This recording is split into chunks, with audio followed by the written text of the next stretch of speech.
I'm Tommy Humphreys on behalf of Kitco and Cambridge House, coming live from California Resource Investment Conference in beautiful Indian Wells. I'm joined by John Kaiser. John, thank you very much for being here. Thank you, Tommy. John is the editor of KaiserResearch.com and is one of the most respected voices on the Cambridge circuit and newsletter writers in the junior resource space. So one of the things you mentioned at the conference is that you said that if gold and silver stay where they are right now, that there's still tons of money to be made in the sector. I just wanted you to explain that a little bit.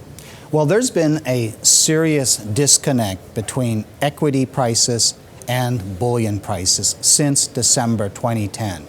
Gold and silver have motored on. They've retreated a bit from their highs, but they're still at levels which people dreamed about, for the past 20 years. And yet, the trends in all the near producers and the producers for silver and gold has been down. The market is actually telling us that we don't believe gold and silver prices can stay at these levels. And this creates a fabulous opportunity, because if the market is wrong, there is going to be a switch, a glass going half empty to half full, that will be very violent. And in my view, now is the time to own gold and silver equities for a doubling or tripling, simply to reflect the market changing its attitude about gold going down. So you said that if the glass changes from half empty to half full, what ignites that? What's that moment, you think? When you look at the price charts for gold and silver, they're hyperbolic, they look like a bubble, and you just say, oh, I don't really want to be, long anything related to this.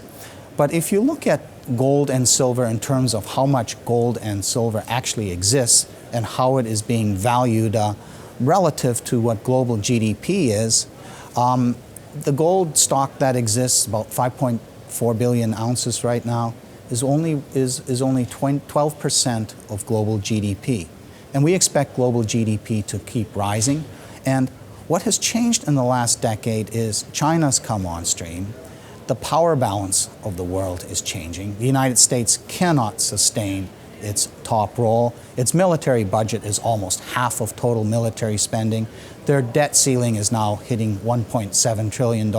They cannot sustain this role. So as we have a world where the United States keeps growing, but in relative terms becomes less important, and all these new countries, these new kids on the block like China and India and all that, start to flex their muscles, there's a lot of geopolitical uncertainty. There are regional conflicts in that. We don't know if the shipping lanes will stay open. So there is structural anxiety in the system right now, which is causing gold ownership to keep growing and growing. I don't think the people who are buying gold now hope to flip it out at $3,000 or anything like that. This is a multi-decade hedge on a transition that's coming. And I think somewhere along the way here, when people realize that this is the new reality for gold, it's a 60 to 70% increase in the real price. That type of a real price increase is where the juniors make a lot of money, because they have projects in that which the analysts, the market, are pricing at 3-year trailing average, $1,200 gold. And of course, they're not worth so much there. But if you start plugging in $1,700 gold or $30 silver rather than sort of $14, $15 silver, all of a sudden you get valuations that are significantly higher than what the market's pricing into the stocks right now.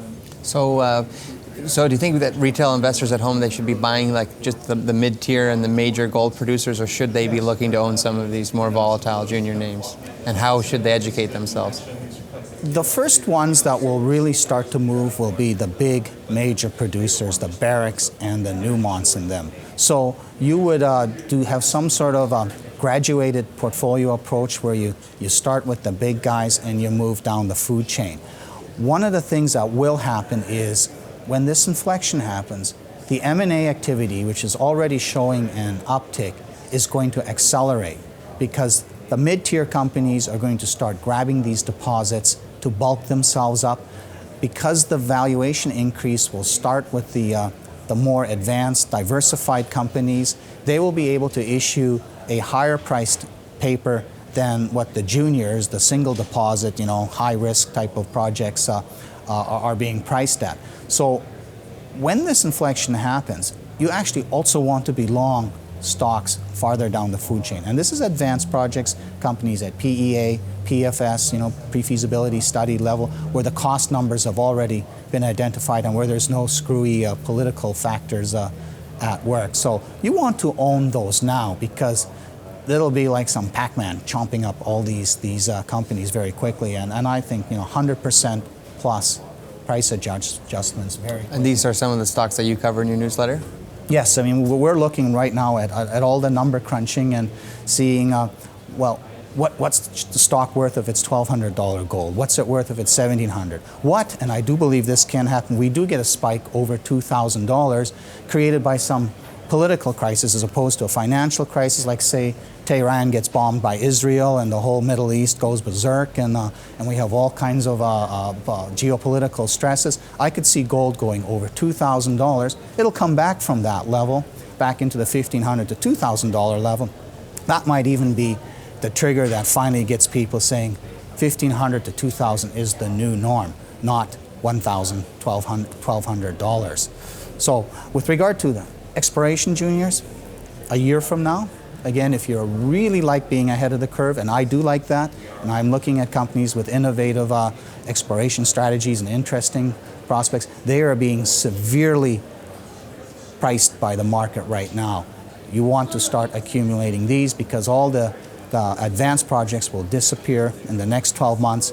Everybody will now know that $1,500 to $2,000 gold is the new reality, and money will come pouring into the sector, so they'll have to start exploring for projects again.